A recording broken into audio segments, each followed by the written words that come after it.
ce média. Que la paix soit avec vous. Je suis l'apôtre Paul Messi, l'ange de l'Éternel qui anime le ministère Colonne de Feu et de Nuit. Nous sommes à son église locale de Libreville, la maison de Pouter, dont le pasteur n'est autre que la bergère Saint-Denis. Restez avec nous, aménageons un petit espace. Nous allons passer des moments d'enseignement, de guérison et de délivrance. Nous allons commencer par un verset extrêmement important. Le thème ce soir, c'est combattre l'esprit de manque de réussite. Le premier verset que nous allons prendre se trouve dans Jean, chapitre 6, verset 44. En effet, nous allons maintenant parler de l'appel. Il faut que pendant ces moments, le chrétien soit assuré et rassuré de savoir que nous sommes tous appelés. Et quand Dieu appelle, il appelle chacun, comme qui dirait, avec ses faiblesses et avec ses dons et les talents. Alléluia. Amen. Je m'avais donc lire dans Jean chapitre 6, au verset 44, il est écrit ceci. Nul ne peut venir à moi si le Père qui m'a envoyé ne l'appelle pas. Dans d'autres versions, c'est ne l'attire pas, et je le ressusciterai au dernier jour. Alléluia. Je voudrais insister, non pas moi, mais la grâce de Dieu, pour dire que tout ce que tu fais aujourd'hui dans le Seigneur, tu as été appelé par Dieu. Amen. Nous allons égrener un certain nombre de versets pour affirmer, pour confirmer, sans équivoque, que nul ne peut aller à Dieu si ce n'est pas Dieu qui l'a appelé à travers son Fils Jésus-Christ. Amen. Alléluia. Amen. Et nous allons voir que, quand vous êtes appelés, et Éphésiens chapitre 2, verset 8 nous dit, nous sommes sauvés par la foi, nous sommes sauvés par grâce, au moyen de la foi, et ça ne vient pas de nous, afin que personne de nous ne se glorifie. Amen. Amen. Donc, si Dieu nous a appelés, ce qui est le cas, c'est que, nous allons voir notre verset, il nous a appelés afin que nous vivions sa gloire à lui. Il nous a appelés dans le royaume du bien-aimé. Alléluia. Amen. Je ne veux pas trop étendre sur ça parce que je veux directement qu'on aille dans le vif du sujet pour commencer à prier ce soir. Et pour cela, je vais vraiment prendre les versets les uns à la suite des autres pour étayer, pour affirmer, pour faire asseoir au-dedans de chacun de nous que nous avons tous été appelés. Amen. Alléluia. Amen. Donc, sans aller tout de suite à la conclusion, c'est que Dieu appelle les gens qui sont dans le manque de réussite. Alléluia. Amen. Et nous allons voir que ce manque de réussite est simplement pour nous amener au brisement. Amen. Pour que tu dises que ce n'est pas de toi-même. Amen. Il faut que tu aies honte pour qu'enfin tu puisses réellement descendre de ton piédestal pour dire que tout est grâce. Amen. Alléluia. Alors, nous allons prendre Ésaïe chapitre 42. Le verset 6 nous intéresse. Mais vous allez voir que quand vous lisez tout Ésaïe, vous allez forcément vous retrouver. Ésaïe chapitre 42, n'est-ce pas? Et au verset 6. Nous allons d'abord vraiment prendre beaucoup de versets. Vous qui êtes chez vous, si vous n'avez pas de Bible, si vous en avez une, cherchez, allez la chercher. Si vous n'avez pas, vous n'avez qu'à écouter. Alors, Ésaïe 42, verset 6, il est écrit: moi, l'Éternel, je t'ai appelé pour la gloire. Amen. Amen. Et je te prends par la main, je te protège et je t'établis pour faire alliance avec le peuple, pour être la lumière des nations, pour ouvrir les yeux des aveugles, pour faire sortir de prison les captifs et de leur cachot les habitants des ténèbres. Je suis l'Éternel, c'est là mon nom. Amen. Alléluia. Amen.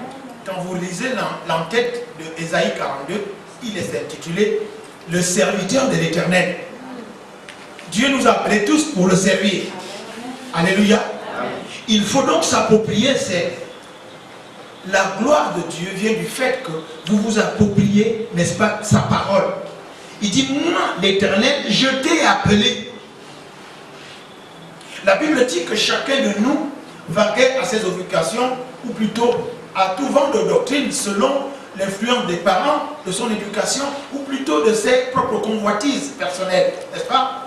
Et la Bible déclare que c'est alors que Dieu nous a appelés à son admirable, à son royaume bien-aimé.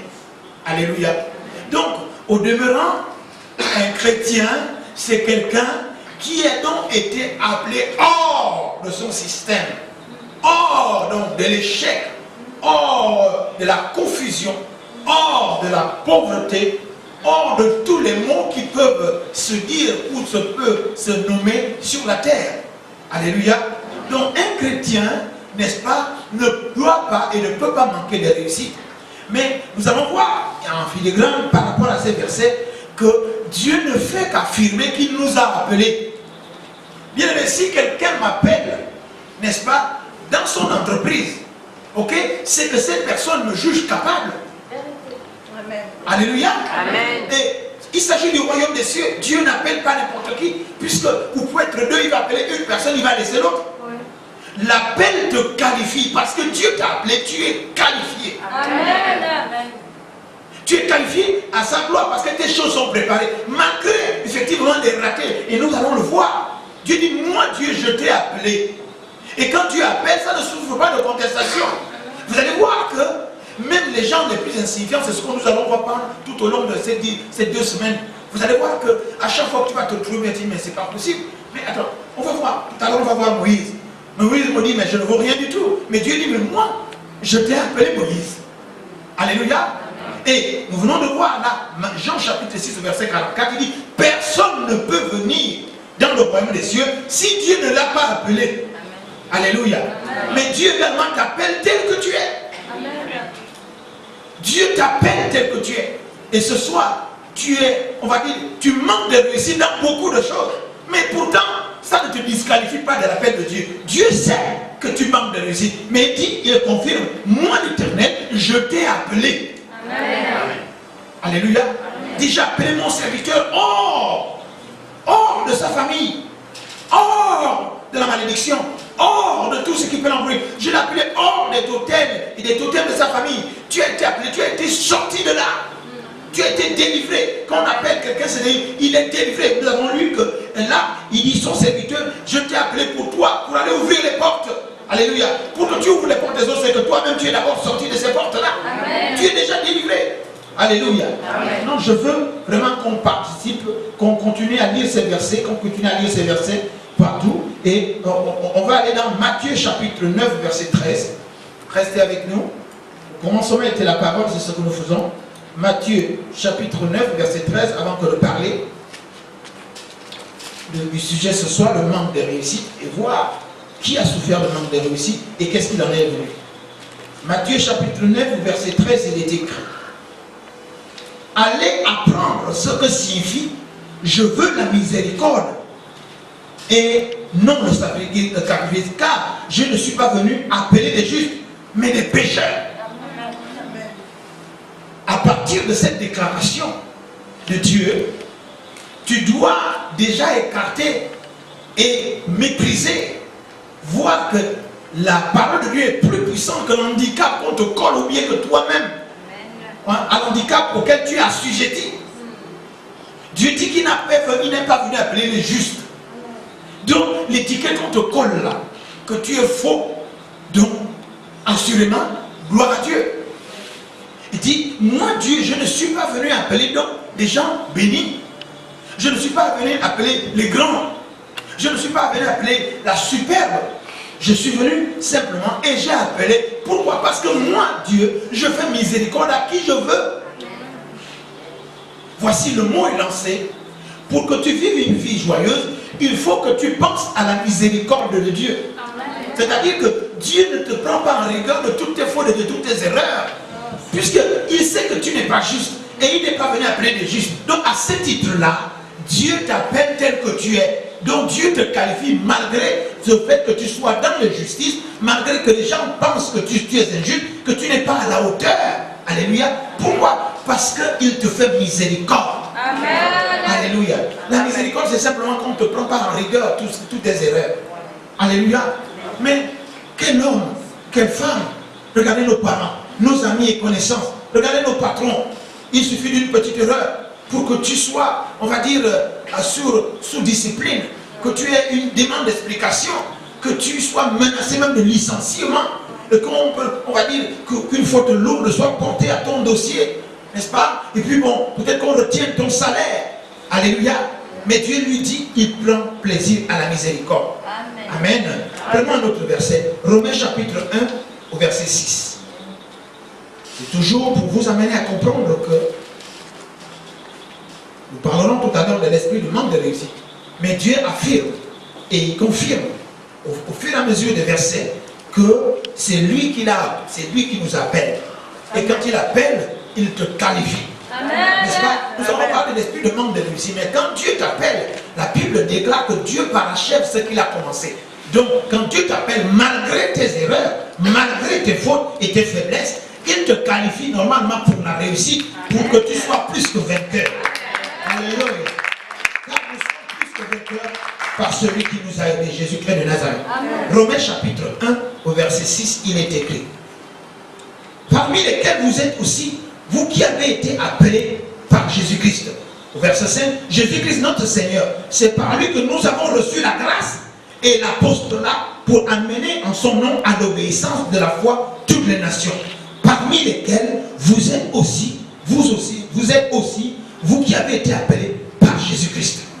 Alléluia. Vous avez été appelés par Jésus-Christ. Vous avez été appelés par le Seigneur des Seigneurs, le Roi des Rois. Vous avez été appelés par le Rédempteur. Vous avez été appelés par la parole qui s'est faite chair. Alléluia. En d'autres termes, la parole vous connaît et vous appelle par votre nom. Cette parole qui était au commencement, cette parole qui a créé, par laquelle toute chose a été créée. Comme la parole t'a créé, donc la parole te connaît. La parole sait également ce pourquoi elle t'a créé. La parole connaît ta destinée. La parole sait le projet qu'il mène pour toi. Il a pour toi des plans de bonheur et non de malheur. Donc cette parole t'a appelé. Et il ne t'a pas appelé par hasard, il t'a appelé parce qu'il y a une prédestination. Alléluia. C'est pour ça que directement nous sautons dans Romains chapitre, on va d'abord lire au verset 7. Verset 7, il dit: à tous ceux qui à Rome sont bien aimés de Dieu, appelés à être saints. Alléluia. Amen. Vous êtes appelés à être saints. Amen. Et j'ai coutume de dire, par la grâce de Dieu, par la révélation, que tous les saints ont un passé. N'est-ce pas, non? Oui. On dit Saint Paul. Vous connaissez ce que Saint Paul faisait, il les chaînes, il les amenait, et pour qu'on les lapidasse, n'est-ce pas, partout où il allait. Amen. Mais après, aujourd'hui, on l'appelle Saint Paul. Alléluia. Amen. Et puis les saints apôtres, Pierre et Paul et tout le reste, là, tous les saints ont un passé. Mais nous aussi, les pécheurs, on a un avenir. Amen. Un avenir saint. Alléluia. Alléluia. Vous savez, quand quelqu'un est riche, quelqu'un est dans la réussite, on oublie toutes ses erreurs. On oublie qu'il a patauché dans la boue. On oublie qu'il a trempé dans beaucoup de choses. Tout ce qu'on fait, c'est qu'on regarde comment, parce que son étoile brille maintenant. Alléluia. Donc nous sautons de plein pied dans Romains chapitre 8, le verset 28. Tout le monde connaît ce verset. Alléluia. Car toutes choses concourent au bien de ceux qui aiment Dieu. Dans d'autres versets, toutes choses travaillent ensemble, n'est-ce pas? Toutes choses concourent au bien de ceux qui aiment Dieu et de tous ceux qui sont appelés. Ceux qui sont appelés selon son dessein. Est-ce que vous êtes avec moi? Amen. Romains chapitre 8, verset 28. Tout le monde doit pouvoir connaître ce verset-là. Amen. Amen. Nous savons du reste que toutes choses coopèrent. Là, je suis dans Thompson. Au bien de ceux qui aiment Dieu, de ceux qui sont appelés selon son dessein. Alléluia. Amen. Donc, nous tous ici, nous avons été appelés selon le dessein de Dieu. Amen. Amen. Amen. Écoutez, que quelqu'un le conteste, n'est-ce pas?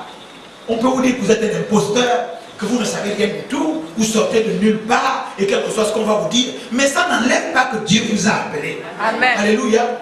Il dit, parce que personne ne peut être en Christ, sinon Dieu ne l'a pas appelé. Alléluia. Donc nous sommes tous appelés. Il dit, mais tout concourt au bien de tous ceux qui aiment Dieu et de tous ceux qui l'ont appelé selon son dessein. Amen. Il faut que chacun de nous commence d'abord à s'approprier que j'ai été appelé à venir en Christ, a été appelé dans le royaume du bien-aimé de Dieu, parce que justement je suis dans un projet de Dieu, je suis dans une conviction effectivement de la grâce et de la gloire, de la miséricorde de Dieu. Je suis dans le dessein de Dieu. Amen. Alléluia. Amen. Regardez, si quelqu'un est dans le dessein de Dieu, ça veut dire que sa vie est contrôlée et impactée par Dieu. Ça veut dire que les choses ne se passent pas forcément comme les gens voient ou bien comme lui-même le voit. Mais les choses se passent parce qu'il y a une main invisible qui est en dessous de lui, qui est sur lui et qui l'entoure par devant et par derrière, qui fait en sorte que son pied ne heurte contre aucune pierre. Et même s'il heurte contre une pierre, il dit si tu traverses la vallée de l'ombre de la mort, ne crains pas parce que rien ne t'arrivera.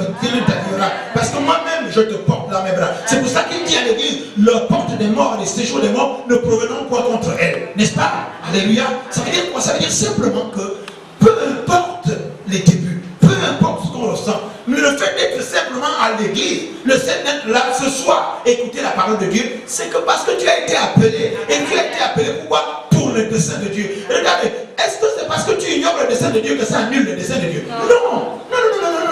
Si les gens, peut-être que tu as entendu parler de Londres, tu n'es jamais allé à Londres. Est-ce que ça annule le fait que Londres existe là-bas?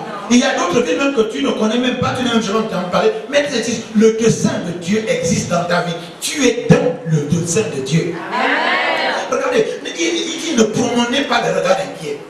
La dernière fois que je suis au large, c'est-à-dire Dieu m'a mis au large, c'est-à-dire que je ne m'en fais plus. Même si je commets une erreur, n'est-ce pas? Mais Dieu va me relever. Il y a même des erreurs, il va te faire tomber 7 fois, et 7 fois lui-même va te relever. Amen. Alors nous allons l'examiner. Donc je suis là, je ne m'inquiète plus qu'il y ait que l'assemblée soit remplie, qu'elle ne soit pas remplie. J'ai simplement le pain seulement au cœur parce que l'enseignement, la prédication que j'ai prévu pour un grand nombre de personnes, mais si très peu, selon qu'il est écrit que beaucoup sont appelés et que très peu sont élus, comme ce soir, c'est vous les élus de cet enseignement. Amen. Dieu a prédestiné que c'est vous qui allez recevoir cet enseignement. Amen. Et là, sur ça, je ne peux rien du tout. À moins que j'aille baptiser avec ce qu'on appelle la montagne de feu, juste pour que les gens remplissent des églises, mais qui ne se convertissent pas et qui sont beaucoup. Non. Jésus-Christ n'avait pas beaucoup. Alléluia, le maître n'en avait pas beaucoup. Mais ceux à qui Dieu a donné la grâce d'avoir beaucoup, gloire à Dieu. Ceux qui sont comme des apôtres enseignés, gloire à Dieu également. Amen. Au verset 28, il y a aussi le verset 29 qui est important. Romains chapitre 8, le verset 29. Car ce qu'il a connu d'avant, il les a aussi prédestinés à être semblants à l'image de son Fils, afin qu'il soit le premier-né d'un grand nombre de frères. Amen. Alléluia. Amen. Jésus-Christ est le premier-né de nous tous. Amen. Il est donc allé dans la gloire. Et il a pris l'obéissance par les autres qu'il a pu faire, n'est-ce pas? L'obéissance même jusqu'à la mort, n'est-ce pas? Et c'est pour ça que Dieu l'a souverainement élevé. Il lui a donné le nom qui est au-dessus de tout nom. En ce nom-là, tout genou fléchit dans les cieux, sur la terre et plus bas que terre, et proclame que Jésus-Christ est Seigneur à la gloire de Dieu le Père. Dites Amen bien. Amen. Continuons à toujours parler de tous ces versets, égrener ces versets pour montrer, faire asseoir que nous ne sommes pas là par hasard, nous sommes là parce que Dieu nous a appelés, nous sommes là parce que Dieu a un projet pour nous, nous sommes là parce que Dieu veut bien, effectivement, que beaucoup de choses changent dans notre vie. Alléluia. Amen. Nous allons dans 1 Corinthiens chapitre 1 Corinthiens 1, 9. Gloire à Jésus. 1 Corinthiens 1, 9. Il est écrit ceci. Car il est écrit dans la loi de Moïse. Est-ce que c'est cela? 1 Corinthiens chapitre 1. Oui, chapitre 1. Pardon. 1 Corinthiens chapitre 1, verset 9. Dieu est fidèle. Amen. Lui qui vous a appelé à la communion de son Fils, Jésus-Christ, notre Seigneur. Amen. Alléluia. Amen. Dieu est fidèle à quoi? Il est fidèle à lui-même. Fidèle à ses promesses. Fidèle à sa parole. Il a dit simplement, écoutez, il n'y a personne qui, ayant abandonné quoi que ce soit pour moi, pour la parole de Dieu, qui ne reçoive ici, à ce siècle, au présent siècle, au centuple, au siècle à venir, bien sûr avec des persécutions. Alléluia. Dieu est fidèle du fait qu'il a dit que j'ai pour toi des plans de bonheur et non de malheur. Amen. La Bible déclare que c'est lui qui nous a appelés à la communion avec Jésus-Christ. C'est lui qui nous a appelés. Nous ne l'avons même pas cherché. Les Juifs, effectivement, avaient Dieu s'était choisi un peuple sur la terre, mais nous, on ne l'avait pas cherché. Nous nous retrouvons là simplement à cause de l'erreur des Juifs. Mais dans tous les cas, nous les gentils, nous avons été appelés. Alléluia. Quand quelqu'un vous appelle, il doit vous assurer tout ce qu'il faut nécessaire. Il doit vous assurer nécessaire, n'est-ce pas? C'est surtout les militaires qu'on dit, il est appelé dans l'armée. L'avantage avec l'armée, cette grande famille, c'est que normalement on s'occupe de toi de A à Z. Alléluia. Donc on va jusqu'à t'habiller, on t'occupe de tout. Dites Amen bien. Amen. J'accélère un peu pour qu'on arrive rapidement à la prière. 1 Thessaloniciens chapitre 2 verset 12. 1 Thessaloniciens. Si quelqu'un arrive à la page d'amendement, on gagne du temps. 1 Thessaloniciens chapitre 2 verset 12. Il est écrit.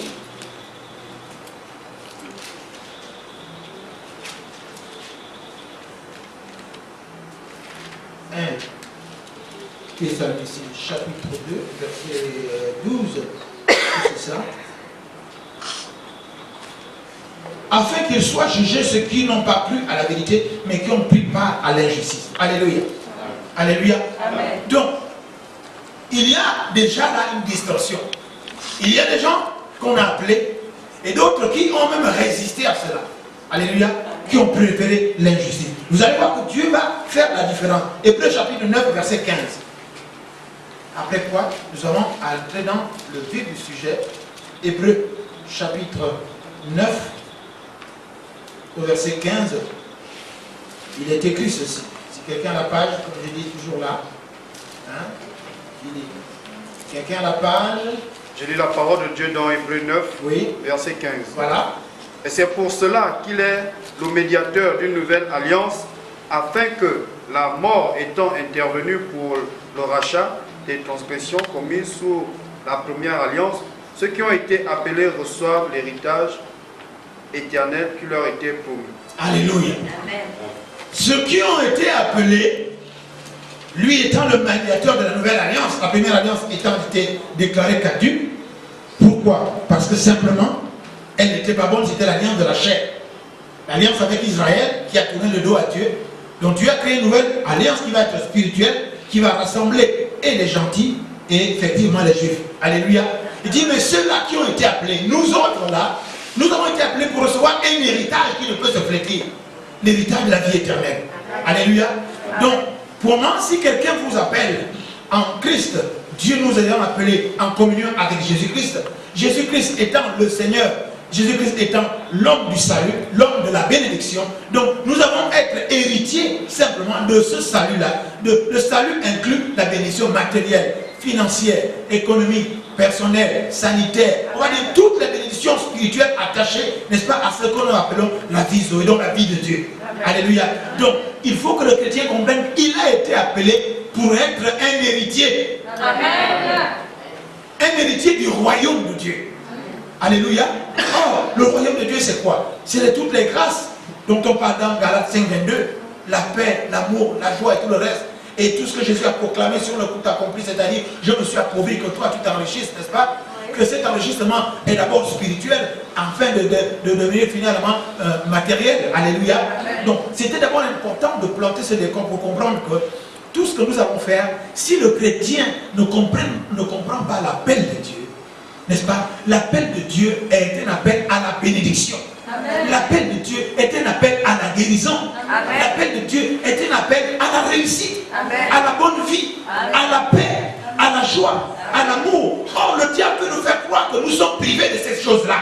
L'appel de Dieu est un appel à la réussite. Mais peu importe le temps que ça prendra, tu réussiras. Alléluia. C'est pour ça. Maintenant, nous allons partir dans le livre d'Exode. Nous allons voir un homme. Alléluia. Le sous-thème de ce soir, c'est que Dieu appelle des gens qui manquent de réussite.